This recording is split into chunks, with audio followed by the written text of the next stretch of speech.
तीर्थल माता का मंदिर है किश्तवाड़ के ऊपर, ठाठरी एक जगह है, ठाठरी के ऊपर एक मंदिर है। तो वहाँ पे है, हमको इन्फॉर्मेशन मिली थी, हम गए इन्फॉर्मेशन के बेसिस पे सुबह 8-8:15 बजे करीब पूरी मतलब विजिबिलिटी 2-3 मीटर तक थी और स्नोफॉल हल्की हल्की हो रही थी। बड़ी डीमोटिवेटेड आदमी, बर्फ भी होती है तो पसीना आता है, तो हमने अपनी टांग निशानी बोला गाँव में किसी को धक्का मारो, बोला चाय चोट पिलाए। हमने बोला और साइड से पहाड़ी के ऊपर से एक हट था। 8:03 या 8:04 की बात है। 8:04 में एक आदमी वहाँ से आ रहा। हमने देखा धीरे धीरे धुंध खुलने लगा। हमने देखा क्या है, उसमें वो जो एक फिरन होता है, कश्मीरियों की ड्रेस होती है, फिरन होती है, तो फिरन तो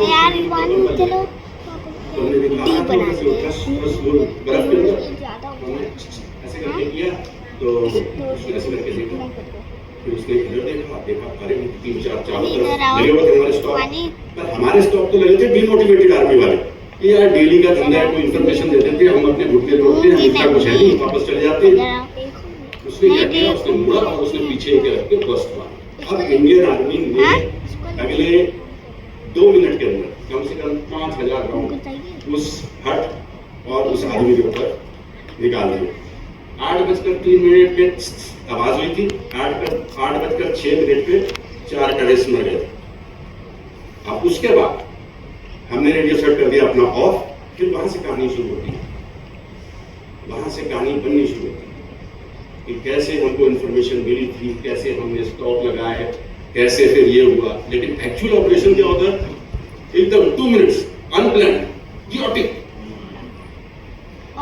तो ये था एक ऑपरेशन, तो मैं आपको बताता हूँ। फिर कुछ एक अनफॉर्चुनेट इंसिडेंट्स हुए which were थोड़े से लाइफ चेंजिंग से थे। जिसने शायद मेरा नजरिया फौज के बारे में और जिंदगी के बारे में चेंज कर दिया। 4 महीने में हम लोग आ जाते हैं अपनी फैमिलीज को उधर मिलने। तो मेरी फैमिली तो उधर नहीं थी, मेरी फैमिली तो इलाहाबाद में मेरे पेरेंट्स के साथ थी। तो एक मेरे फ्रेंड थे, उन्होंने कहा घर आ जाओ, तो घर में उनकी वाइफ भी थी, मैं उनको बहुत सालों से जानता था, उनकी वाइफ को भी जानता था, बच्चे को भी जानता था, 2 छोटे उनके बच्चे थे। तो रात में हम लोग डिनर खा रहे थे, ऐसी नॉर्मल ड्रिंक पी रहे थे, तो उनकी वाइफ ने मुझे कहा कि मेरे देव आप प्लीज ये सब बच्चों का भी कुछ ख्याल रखो, क्या आप लोग पागलों की तरह वापस आ जाओ, ये सब छोड़ दो, ये हम लोग की भी जिंदगी के बारे में कुछ पता नहीं क्या था। दोस्तों मैंने बोल दिया कि अरे आप ही लोगों की वजह से तो हमें हिम्मत आती है, और आप लोग अगर ऐसे कमजोर हो जाओगे तो हम कैसे आगे लड़ेंगे। ऐसे करके मैंने कहा कुछ नहीं होगा, चिंता मत करो, कुछ भी नहीं होगा। ये बात खत्म हो गई, हम लोग दोनों वापस आ गए। एक हफ्ते बाद एक इनकाउंटर में उनकी डेथ हो गई और फौज ने मुझे बोला कि आप उनकी बॉडी लेके उनके घर। तो मैं हम लोग का भी वही दिल होता है, हम भी उतना ही उदास होते हैं, दोस्त कॉमरेड कुछ भी कहो। तो मैं बॉडी लेके गया, जब बॉडी लेके गया तो नॉर्मल जैसे होता है, रोना धोना, रिश्तेदार निपटना, तो सब चल रहा। मैं कोने में खड़ा था दरवाजे के पास और अपना यूनिफॉर्म में था अपनी, और ये बॉडी लगाई सामने रोने रख दी। तो किसी ने बोला वाइफ को कि जाओ मेरे देव से मिल लो। तो वहीं मेरे से गले मिली और उन्होंने मेरी शर्ट पकड़ी और शर्ट फाड़ दी आगे से। उन्होंने मुझसे कहा कि तुमने मुझे प्रॉमिस किया तो तुम वापस लेके आओगे। वो दिन था कि मेरी पूरी लाइफ जो है एकदम बदल गई। मैं तो अपने बच्चों के बारे में सोचता ही हूँ, मैं तो एकदम पता नहीं क्या, मुझे ऐसा लग रहा है कि I am the solution to complete JNK problem. तो मैं उस इंसिडेंट में मुझे थोड़ा सा आई थिंक वीक भी कर दिया, थोड़ा सा वीक कर दिया। मुझे लगा कि क्या है, हम क्या ये पागलों की तरह करते रहते हैं। तो फिर एंड अनफॉर्चुनेटली क्या है कि उसी के बाद ऑन 6 जून हमको कुछ इन्फॉर्मेशन मिली मेरी पोस्ट के एकदम ऊपर। हमारी एक बड़ी अजीब सी किश्तवाड़ में पोस्ट, बड़ी अजीब सी जगह थी कि ऐसे गिरता है और आवाज़ भी आती है, कुछ भी नहीं होता, आपको पता भी नहीं चलता।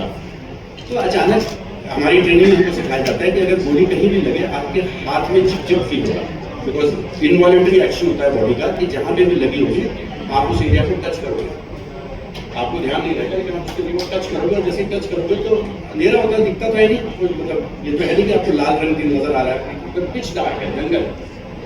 तो मेरे को लगा पिच पिच है, तो मैंने अपने बड़ी, उनको पेयर्स में काम करते हैं, तो मैंने अपने बड़ी को बोला अर्जुन सिंह को कि मुझे लगता है मुझे लगी है। तो उसने आया, उसने वो एक इंफ्रारेड लाइट उसने करके देखा, उसके बाद हाथ लगी आपको। उसने कहा कि आपको एक प्रोसीजर होता है कि अगर गोली लगे तो आप अपना कमांड दूसरे को सेकंड इन कमांड में। तो मैंने बोला कि लगी ऐसा कुछ नहीं, कहता नहीं नहीं, तो एक फर्स्ट वीक ड्रेसिंग होती है, उसने फर्स्ट वीक ड्रेसिंग लगाई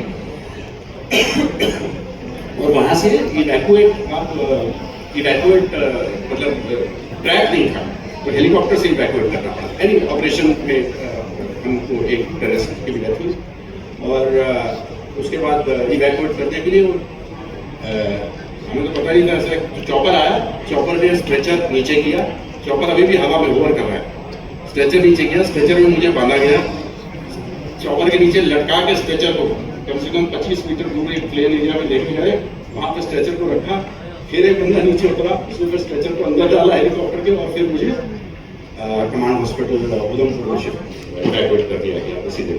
फिर उसी दिन मेरी सर्जरी हो गई थी, और बस फिर मैं 128 दिन हॉस्पिटल में रहा, तो बस फिर वो धीरे धीरे रिकवर हुआ। फिर मेरी कैटेगरी क्योंकि डाउन हो चुकी थी, तो मेरे को अब कोई एक्टिव कॉम्बैट के रोल्स मिलने नहीं थे, तो मेरे को फौज में ये आसाम में भेज दिया। फिर जिस दिन मेरे 20 ईयर्स हुए, मैंने 20 ईयर्स और एक दिन करके फौज जो है वो छोड़ दी। So I am a battle casualty, I am president of India's distinguished service awardee, and kind courtesy आपके टैक्स पेयर मनी से मुझे टैक्स फ्री पेंशन मिलती है। एंड उसके बाद देन ऑफ कोर्स इतना टाइम होगा नहीं, so बस उसके बाद then I moved to the corporate. I realized कि ये जो 2-3 चीजें थी, this made me different from the rest of the people.